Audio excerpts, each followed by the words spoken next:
আজ তো ধর্ষকের কোনো বিচার হচ্ছে না, ধর্ষণ হচ্ছে পাইকারি দরে, বিচার হচ্ছে না। আইন এমন ভাবে ঘোরানো পেঁচানো, ধর্ষকগুলি খালাস পেয়ে যাচ্ছে।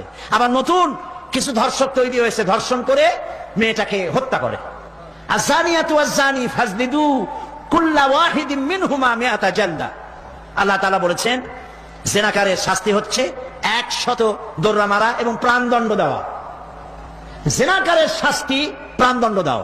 জেনা করেছে প্রমাণিত হয়েছে, অবিবাহিতা যদি হয় দোররা মারো, আর যদি বিবাহিতা হয় পাথর মারিয়া উড়ায় দাও।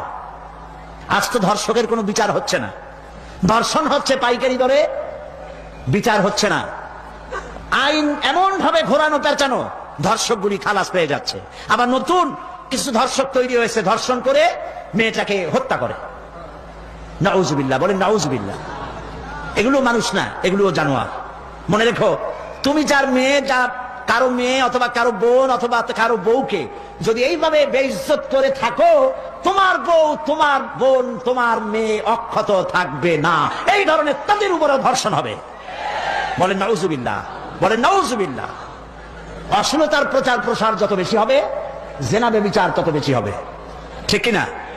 তারপরে ডিসেন্টিনার মাধ্যমে হাবিজাবি ছবি এগুলি দেখানো বন্ধ করতে হবে। বিবাহ সহজ করুন, অশ্লীলতা বন্ধ করুন, জেনা ব্যভিচার ধর্ষণ এমনি কমে যাবে। আলহামদুলিল্লাহ বলে।